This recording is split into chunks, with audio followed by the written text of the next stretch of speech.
Hello, everybody. It's Megan here, obviously. Um, so for my social justice video, I chose the prompt about civil disobedience.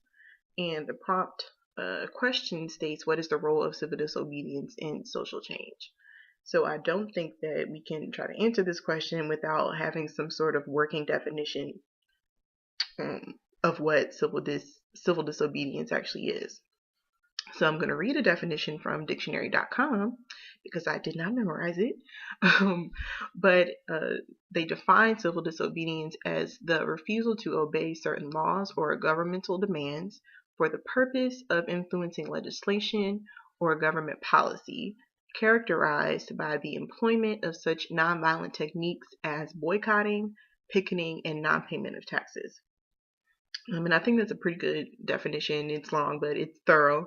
But I guess if I had to sort of say it in my own words, civil disobedience is really just bringing awareness to laws, like I said, laws, legislation, policies that sort of reinforce or um, encourage injustice, or injustice has happened as a result of certain laws being in place, and then acting to get those in power to be able to change that law, not just recognize the law, but the injustices rather, but to change the law to try to eliminate these injustices. So when you think about certain historical figures who have used civil disobedience as a tactic to affect social change or, combat social injustices, you think of people like Dr. Martin Luther King Jr., and even Rosa Parks, and you think about the civil rights movement, and the Montgomery bus boycott, and you think of Selma and sit-ins and things like that. You even think of Mahatma Gandhi, who was influential in Dr. King's life, and they really just followed the path of peaceful protesting and nonviolent protesting. But there was actually one person in particular who inspired both King and Gandhi as far as civil disobedience was concerned. And that person is Henry David Thoreau. So Thoreau actually wrote an essay called Civil Disobedience. There's another title that I think is under Resistance to Civil Government, but most people just know it as Civil Disobedience. Um, it was published in 1849.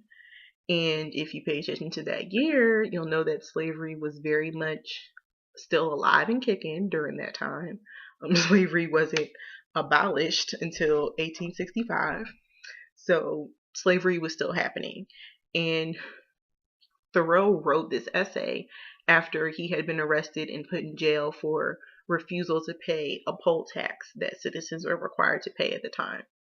And he believed he was against the institution of slavery. So he believed that paying the poll tax would be reinforcing slavery. And that's not something that he wanted to do. And I actually want to read a quote from Thoreau's essay that I feel like pretty much embodies his philosophy and sums up what the essay was all about. So he says, all men recognize the right of revolution. That is, the right to refuse allegiance to and to resist the government when its tyranny or its inefficiency are great and unendurable. So Thoreau's entire MO when it came to civil disobedience was that if you believe that there's injustice, if you believe that the law reinforces or supports certain injustices, then don't just blindly follow the government and support it just because, it's the law. Use your conscience and go with what your conscience tells you. If you don't have to continue to have allegiance to, as he said in the quote, to a government or a policy that is reinforcing something that you believe is wrong. Like you have the right to, revolution, as he said. When you think of revolution, you don't necessarily think of someone just saying that they disagree with something. You think of someone acting, being revolutionary. And thinking back to the Zoom class yesterday, with the different types of, I believe, different type of activists, or I believe it was like different type of activists. I think people who practice civil disobedience kind of fall into the role of the rebel, but also fall into the role of the organizer, or social change agent. So just to kind of tie everything in together. But for a modern day example, I wanted to talk a little bit about Bree Newsom. So last year there was a shooting where African American people were targeted in a church, Ebenezer AME Church in South Carolina. And the South Carolina Capitol building refused to take down the Confederate flag. So there was a black woman by the name of Bree Newsom who decided to take it upon herself to go to the Capitol building, climb up that pole, and take down the Confederate flag. And I thought that this was a really good example of civil disobedience and how it can begin to affect social change. So I know a lot of times we think, oh, I'm just one person and what can I really do? But she was just one person, and she probably committed one of the most radical acts, or I won't say too radical. Well, yeah, it was radical, but one of the most brave acts of civil disobedience that I've probably ever seen in my lifetime. So that what she did really embodied three different roles that civil disobedience plays in social change and in combating social justice. And the first one is that it brings people together. I read an article where she released a statement that before she even took the flagpole down, she consulted with other people who were basically in support of her doing it, and agreed that the Confederate flag needed to come down off from the building, the Capitol building. So she said she conferred with other people, black and white, and it this particular situation brought them together.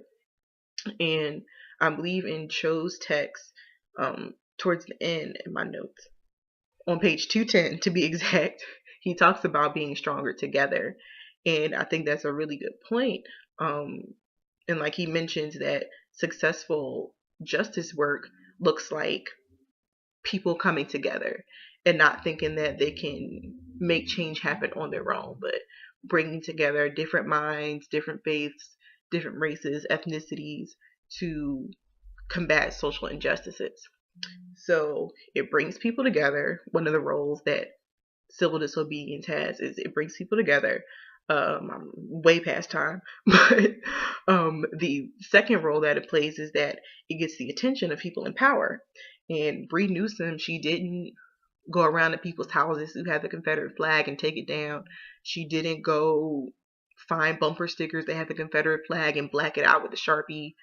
What she did was she went to the place where there were people in power who had the power to change laws on a local level and get the attention of people higher up, like the president and Supreme Court.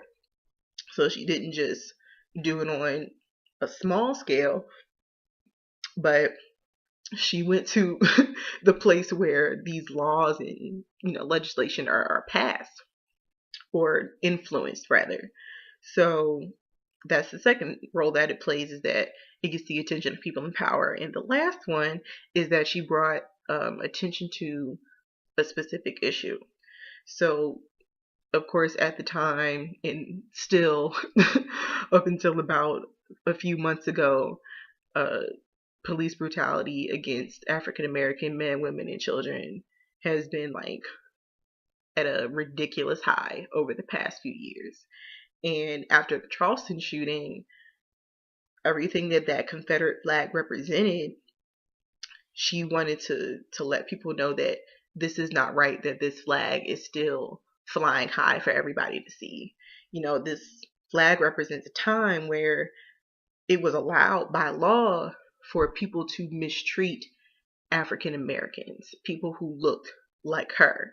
So I think her taking that flag down was something that was extremely powerful. So, just to recap, those three things, the three roles that civil disobedience plays in social change: it brings people together, gets the attention of people in power, and it brings attention to a specific issue. So I'm way over time right now, so I'm gonna end it here.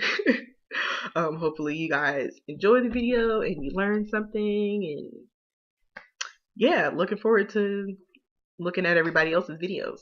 All right, peace.